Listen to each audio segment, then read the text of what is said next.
सभी महानुभावों को मेरा सादर जय जिनेंद्र। और आज की इस कक्षा में आप सभी का बहुत बहुत स्वागत है। और ये हमारे इस अधिकार का अंतिम श्लोक है। ठीक है, इस श्लोक में भी छंद बदला हुआ है। यहाँ पर हम पढ़ने वाले हैं बसंत तिलका छंद को। तो 3 छंदों का प्रयोग किया गया है पहले ही अधिकार में। जो हमारा पहला अधिकार है इसका नाम सम्यक दर्शन अधिकार, उसमें 3 श्लोक हैं। पहला था अनुष्टुप,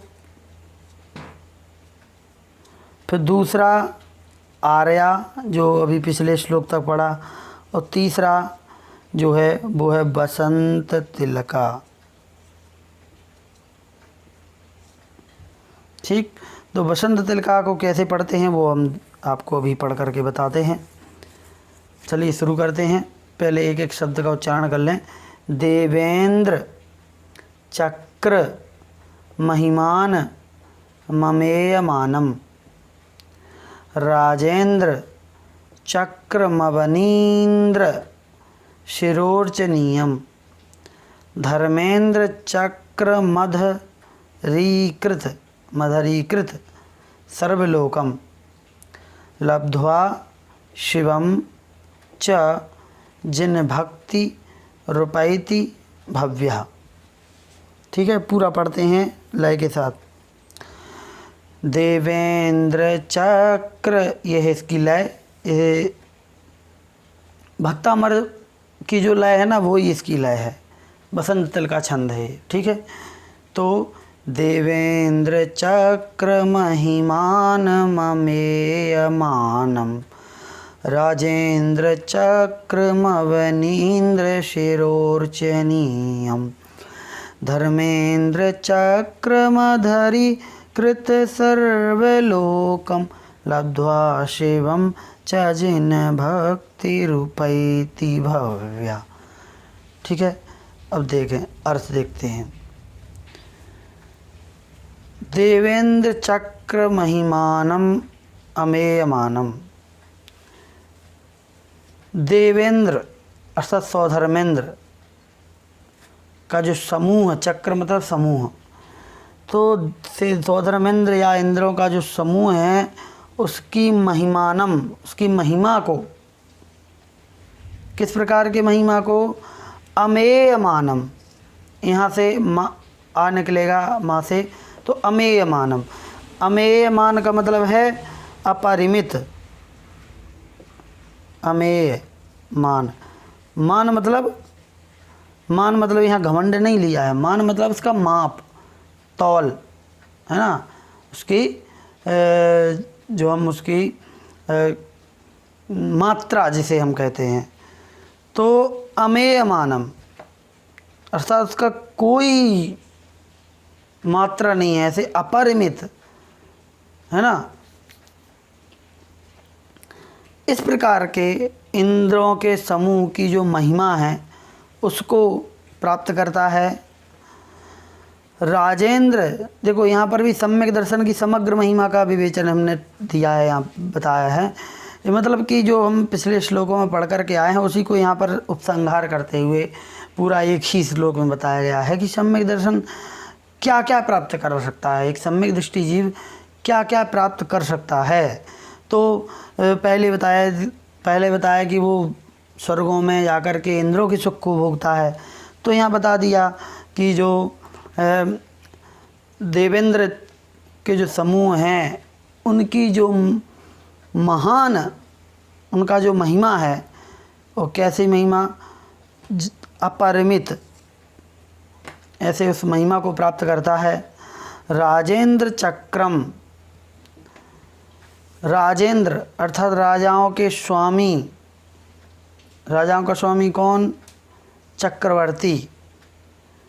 तो उस चक्रवर्ती के चक्र को प्राप्त करता है, अर्थात चक्रधारी चक्रवर्ती बनता है वो। और कैसा होता है वह चक्रवर्ती, यहाँ से निकलेगा अवनीन्द्र। अवनी मतलब होता है धरती, पृथ्वी, और अवनी का स्वामी राजा। तो राजा के सिर मतलब मस्तकों से अर्चनीयम, अर्चने योग्य, पूजन करने योग्य या फिर सम्मान योग्य, अर्थात उस चक्रवर्ती पद को प्राप्त करता है जो बड़े बड़े राजाओं के द्वारा, उनके मस्तकों के द्वारा अर्चनीय होता है। अर्थात सारे बड़े से बड़े राजा भी उस चक्रवर्ती के आगे नतमस्तक होते हैं, उसका सम्मान करते हैं, आदर करते हैं। तो ऐसे उस चक्रवर्ती के पद को प्राप्त करता है। ठीक। और धर्मेंद्र चक्रम अधरीकृत सर्वलोकम, और धर्मेंद्र चक्र को प्राप्त करता है। धर्मेंद्र चक्र कौन? धर्म के इंद्र कौन? धर्म के स्वामी कौन? तीर्थंकर भगवान। और उनका चक्र कौन सा होता है? धर्म चक्र। तो उस धर्म चक्र को प्राप्त करने वाले होते हैं। और साथ में कैसे? यहाँ से आने के लिए अधरीकृत सर्वलोकम, पूरे सर्वलोक अर्थात संपूर्ण लोक को, तीनों लोकों को अधरीकृत अर्थात नीचा दिखाने वाले, अर्थात तीनों लोगों को नीचे करने वाले, अपनी मतलब हैसियत में नीचे करने वाले, ऐसे उस धर्म चक्र को प्राप्त करते हैं। अब तीर्थंकर भगवान हैं, अब तीर्थंकर भगवान के आगे तीनों लोग कम है उनकी महिमा के आगे। तो ऐसे इस प्रकार से अधरीकृत सर्वलोकम, तीनों लोगों को, सर्वलोक मतलब तीनों लोगों को अधरीकृत नीचा करते हुए और धर्म चक्र को प्राप्त करते हैं। और जो प्राप्त करते हैं बोल रहे हैं वो नीचे आएगा। इस प्रकार के देवेंद्र को, देवेंद्र के समूह को, राजेंद्र अर्थात चक्रवर्ती को और तीर्थंकर पद को लब्ध्वा प्राप्त करके कौन? भव्य एक सम्यक दृष्टि जीव, उस सम्यक दृष्टि की जो जिन भक्ति है, जिन भगवान की भक्ति है, वह उस भक्ति के द्वारा शिवम लब्ध्वा, इन सब चीज़ों को लब्ध्वा प्राप्त करके शिवम चा उपैति, मोक्ष प्राप्त करता है।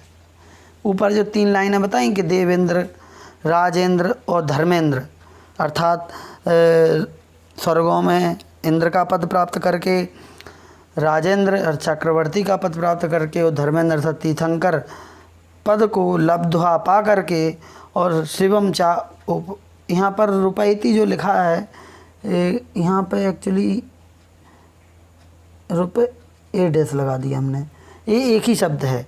यहाँ से जो रा निकलेगा उसका हो जाएगा विसर्ग, तो यहाँ विसर्ग लग जाएगा, जिन भक्ति, और निकलेगा फिर उपायति, प्राप्त करता है। तो एक सम्यक दृष्टि जीव होता है, उसकी जो जिन भक्ति है, उस जिन भक्ति से सहित होता हुआ वह जीव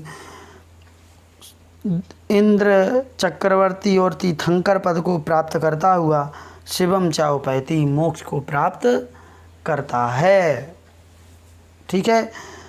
तो ये सारे चीज़ें हैं तो मोक्ष जाने के लिए ही, कल्याण के लिए ही। और जब तक कल्याण के लिए अनुकूलता नहीं बनती है, मोक्ष प्राप्ति की अनुकूलता नहीं बनती है, तब तक वह जीव संसार के उत्तम से उत्तम सुखों को भोगता है। तो ये प्रकृति का नियम है कि यदि कोई सम्यक दृष्टि है, सच्चा श्रद्धान करता है, तो फिर उसको दुख कम से कम मिलें, कष्ट कम से कम मिले, ऐसी व्यवस्था प्रकृति ने कर रखी है। इसलिए वह जीव, कोई भी सम्यक दृष्टि जीव है, वह किसी भी इस प्रकार की वस्तुओं को प्राप्त नहीं करता है जिससे उसे दुख हो, परेशानी हो, कष्ट हो। सम्यक दर्शन प्राप्त होने के बाद, ठीक है, सम्यक दर्शन प्राप्त होने के बाद वह जीव बाकी सारे झंझटों से छूट करके, बाकी सारे दुख और पीड़ाओं को दूर करके और परम सुख को प्राप्त करता है। तो इस प्रकार से ये हमारा इस अधिकार का जो चैप्टर है वह पूरा होता है ना।